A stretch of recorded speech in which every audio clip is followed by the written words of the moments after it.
Hello learners, welcome to Unacademy. मेरा नाम प्रांजल सिंह है और आज हम बात करने वाले हैं एक ऐसे टॉपिक के बारे में जिसने हमारे देश के बहुत सारे लोगों को यूनाइट किया और हमारे देश के 2025 की बहुत बड़ी बड़ी कंट्रोवर्सीज में से एक में शामिल भी हुआ। इस वक्त हमारे देश में बहुत सारे इंपॉर्टेंट इश्यूज चल रहे हैं और इन्हीं इश्यूज के बीच में एक इशू है हमारे देश में स्ट्रीट डॉग्स का, जिनको हम स्ट्रे डॉग्स भी कहते हैं। हमारे देश में सुप्रीम कोर्ट ने एक बहुत ही इंपॉर्टेंट जजमेंट पास किया जिसके बाद हमारे देश के बहुत सारे लोग नाखुश हुए और उसके बाद सुप्रीम कोर्ट ने एक दूसरी बेंच के पास ये मैटर भेजा और उसमें कुछ चीजें ऐसी थी जो लोगों को बहुत पसंद आई, यानी कि उस बेंच ने जो फैसले दिए, और कुछ चीजें ऐसी भी थी जो लोगों को पसंद नहीं आई। आज के इस वीडियो में हम एग्जैक्टली यही देखने वाले हैं कि एग्जैक्टली आज ही के दिन यानी कि 22 अगस्त को सुप्रीम कोर्ट ने अपने पुराने जजमेंट में क्या क्या चीजें बदल दी हैं और अब ये जो जजमेंट आया है मैं आपको ये भी बता दूं कि ये हमारे पूरे देश पे एप्लीकेबल है। तो आपकी लोकेलिटी में स्ट्रीट डॉग्स का जो फॉर्च्यून है वो क्या है, वो भी हम अपने आज के इस वीडियो में देखने वाले हैं। तो चलिए शुरू करते हैं हमारे आज के इस वीडियो को और समझने की कोशिश करते हैं क्या है पूरा मामला। लेकिन अगर अभी तक आप थोड़ा सा भी रूबरू नहीं है इसके बैकग्राउंड से, तो मैं आपको बता दूं कि सर दो जजों की सुप्रीम कोर्ट की एक बेंच थी जिन्होंने सुओ मोटो कॉग्निजेंस लिया था, यानी कि खुद से इस मैटर का कॉग्निजेंस लिया था, जो कि रेबीज से होने वाली डेथ के ऊपर था दिल्ली में। यानी कि जो म्युनिसिपल कॉर्पोरेशन ऑफ दिल्ली है, दिल्ली का जो पूरा जुरिस्डिक्शनल एरिया है, वहां पे ऐसे बहुत सारे केसेस देखे गए जहां से रेबीज के कारण कुछ लोगों की डेथ हुई और ये बात सुप्रीम कोर्ट तक पहुंची। इस पूरे मैटर की सुनवाई के बाद अगस्त 11 2025 को ये जो बेंच थी दो जजेस की, उन्होंने एक जजमेंट पास किया। इस पूरे के पूरे जो फैसला इन्होंने लिया उसके अंदर उन्होंने ये बोला कि जितने भी स्ट्रीट डॉग हैं दिल्ली एनसीआर में, उन सबको उठाया जाए और उन सबको उठा के एक शेल्टर होम में रखा जाए, यानी कि ये स्ट्रीट्स पे खुले नहीं छोड़े जाएंगे। अब इस सिचुएशन में यहाँ पे ये बोला गया कि ये सारा का सारा काम 6 से 8 हफ्तों के बीच कर दिया जाए। साथ ही साथ डेली रिकॉर्ड मेंटेन किया जाए कि किन किन डॉग्स को पकड़ा गया है। साथ ही साथ एक बार जिन डॉग्स को पकड़ लिया गया उनको वापस छोड़ा नहीं जाएगा। और आखिरी सबसे इंपॉर्टेंट चीज की डॉग बाइट्स के लिए एक हेल्पलाइन नंबर बनेगा, यानी कि अगर किसी को भी किसी स्ट्रीट डॉग ने काटा तो वो जैसे ही उस नंबर पे कॉल करेगा 3 घंटे के अंदर उस डॉग को पकड़ लेना जाना चाहिए। अब इस फैसले के बाद बहुत सारे लोग इस बात का विरोध करने लगे कि ये बात सही नहीं है। आपने जितने भी स्ट्रीट डॉग से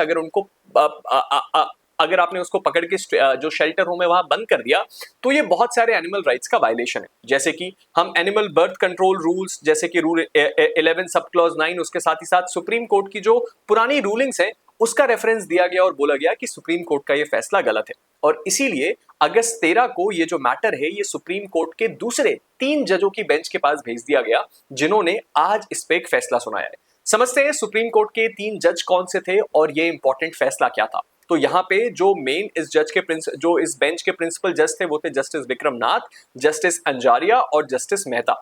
इस सिचुएशन में यहाँ पे कुछ मल्टीपल पॉइंट्स पे फैसले सुनाए गए जो हमें और आपको पता होने चाहिए। सबसे पहला फैसला तो ये था कि जो स्ट्रे डॉग्स हैं उनको छोड़ दिया जाए। इस बात को सुनते ही, इस बात की मीडिया में बाहर आते ही लोगों के अंदर काफी ज्यादा खुशी है कि भाई ये चीज चलो फाइनली सुप्रीम कोर्ट ने कंसिडर करी। लेकिन इसके अंदर भी कुछ इंपॉर्टेंट चीजें हैं जो हमें और आपको नोटिस करनी पड़ेंगी। जैसे कि ये जो पूरा का पूरा बैन लगा हुआ था कि किसी भी स्ट्रे डॉग जिसको पकड़ा गया है शेल्टर होम में डालने के लिए उसको वापस नहीं छोड़ा जाएगा, इस चीज को पूरी तरह से बदल दिया गया। यहाँ पे बोला गया कि जो शेल्टर डॉग है उनको पकड़ा तो जाएगा लेकिन उसके बाद उनको स्टरलाइज किया जाएगा, उनको वैक्सीनेट किया जाएगा और उसके बाद ही उनको छोड़ा जाएगा। उसके साथ ही साथ इनको क्या बोला गया, इसके साथ ही साथ ये भी बोला गया कि जो पुराना वाला ऑर्डर था वो शायद थोड़ा हार्श था और हमें थोड़ा लिनिएंट वे अपनाना चाहिए इस मैटर को डील करने के लिए।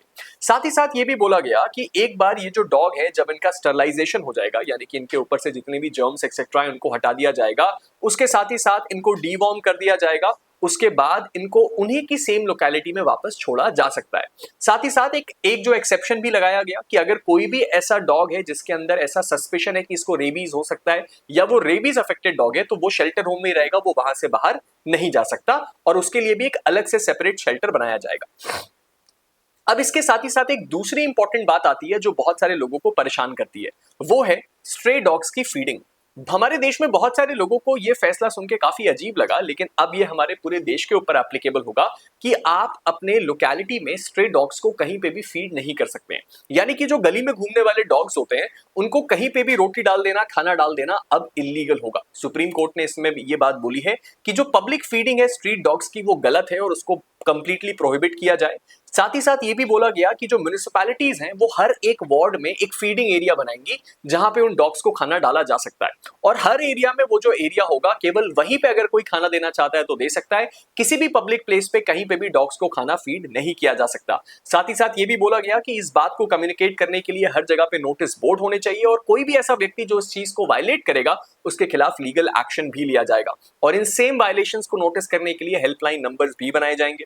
साथ ही साथ इसका नेशनल इंप्लीकेशन भी सुप्रीम कोर्ट ने बोला कि अब ये केवल और केवल दिल्ली एनसीआर में नहीं बल्कि पूरे इंडिया पे एप्लीकेबल होगा, ताकि हर एक व्यक्ति इसके साथ कंप्लाई करे और डॉग बाइट्स के जो केसेस हैं उनको मिनिमाइज किया जा सके। साथ ही साथ कुछ और भी डायरेक्शंस पास किए गए सुप्रीम कोर्ट के द्वारा, जैसे कि जो पुराने ऑर्डर्स थे यानी कि म्युनिसिपैलिटीज को शेल्टर होम्स बनाने हैं और डॉग्स के लिए स्पेसिफिक एरियाज बनाने हैं, वो एज इट इज रहेंगे, यानी कि शेल्टर होम अभी भी बनाए जाएंगे।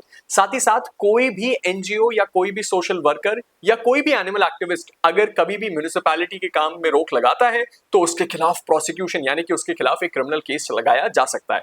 साथ ही साथ ये भी बोला गया कि जो पिटिशनर्स थे एनजीओ और इंडिविजुअल्स, उन सबके हिसाब से, यानी कि अगर कोई इंडिविजुअल है तो वो 25,000 और अगर कोई एनजीओ है तो वो 2 लाख रुपए तक कंट्रीब्यूट करेगा सुप्रीम कोर्ट की रजिस्ट्री में, ताकि वो डॉग इंफ्रास्ट्रक्चर को स्टैब्लिश करने के लिए अपनी सहायता कर पाए। साथ ही साथ ये भी बोला गया कि जो अडॉप्शन है वो भी अलाउ होगा, यानी कि अगर कोई ऐसा व्यक्ति है जो किसी स्ट्रीट डॉग को अडॉप्ट करना चाहता है तो वो भी ये कर सकता है, और किसी भी अडॉप्टेड डॉग को तो दोबारा स्ट्रीट पे नहीं छोड़ेगा, और जो डॉग एक बार अडॉप्ट हो चुका है उसको म्युनिसिपल कॉर्पोरेशन कभी भी लेके नहीं जा सकती है। यानी कि अगर आपने किसी डॉग को ये बोला है कि वो अडॉप्टेड डॉग है तो वो स्ट्रीट्स पे घूमना नहीं चाहिए, केवल गले पे पट्टी बांध देने से वो चीज अलाउ नहीं करी जाएगी।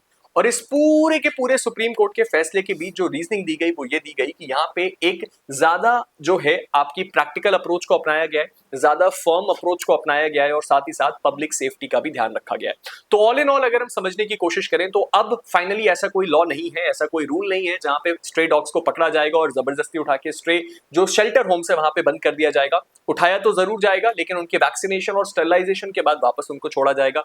दूसरी सबसे इंपॉर्टेंट बात यह है कि अगर कभी भी कोई ऐसा व्यक्ति है जो ये बोलता है कि वो डॉग उसका अडॉप्टेड डॉग है तो उस परिस्थिति में उसको स्ट्रीट पे नहीं छोड़ना है। तीसरी सबसे इंपॉर्टेंट बात कि अब पब्लिक फीडिंग डॉग्स की मना हो चुकी है, केवल डेडिकेटेड प्लेस पे डॉग्स को खाना दिया जा सकता है, अदरवाइज नहीं दिया जा सकता। तो ये था हमारा पर्टिकुलर सेशन जहां पे हमने आपको बताया कि सुप्रीम कोर्ट में आज क्या इंपॉर्टेंट फैसला हुआ। आपको इस मैटर पे क्या लगता है आप नीचे कमेंट सेक्शन में जरूर बताइएगा। जाने से पहले 2-3 बड़ी इंपॉर्टेंट बातें हैं आप सभी लोगों के लिए। सबसे पहला तो ये, अगर अभी तक आपने मेरे टेलीग्राम ग्रुप प्रांजल सिंह अकेडमी को फॉलो नहीं किया है तो उसको फॉलो कर लीजिए। मुझसे जुड़े हुए सारे अपडेट्स और बाकी सारी जानकारियां आपको मेरे इसी टेलीग्राम ग्रुप पे मिलती है। इसके साथ ही साथ इस वक्त अनअकैडमी आपको ऑफर कर रहा है फ्लैट 60% ऑफ और 12 मंथ का एक्सटेंशन, जो ऑफर आज रात ही खत्म हो रहा है। इसके लिए आप मेरे कोड पीएस का इस्तेमाल कर सकते हैं जो आपको हमारे जुडिशरी सब्सक्रिप्शंस में ये ऑफर देगा, उसके साथ ही साथ और भी बहुत सारे बेनिफिट्स देगा। साथ ही साथ इस बात को बिल्कुल मत भूलिएगा कि कल फाइनली ये सीक्रेट रिवील होने जा रहा है कि ये फाइनली पोकेमॉन है कौन सा, ये वो कौन सा मैजिक है, ये वो कौन सा मेंटर है जो आपकी लाइफ में अनअकैडमी बहुत जल्द लेके आने वाला है, जो आपके पूरी प्रिपरेशन का गेम ही बदल देगा। तो इसका सेशन नीचे नोटिफाइड है, कल शाम 7 बजे आपको इसका सीक्रेट रिवील होगा, तो इसको ज्वाइन करना बिल्कुल मत भूलिएगा। उसके साथ ही साथ हमारी जुडिशरी कॉम्प्रिहेंसिव बैच जिसमें एडीए, एपीओ, एडीपीओ, जेएलओ, इन सभी बैचेस का जो सब्सक्रिप्शन है वो आप ले सकते हैं हमारे इस ऑफर के साथ, और इनकी बैचेस ऑलरेडी हमारे प्लेटफॉर्म पे लाइव है। And at last but not the least, 2 upcoming आपके प्रीलिम्स एग्जाम्स छत्तीसगढ़ और उत्तराखंड, इन दोनों की जो टेस्ट सीरीज है वो हमारे प्लेटफॉर्म पे अवेलेबल है मात्र ₹1 में। इसको अवेल कीजिए और अपनी जजशिप की जर्नी को बूस्ट कीजिए। मिलते हैं आप सभी के साथ एक नई वीडियो में, तब तक के लिए stay motivated and keep learning. Thank you.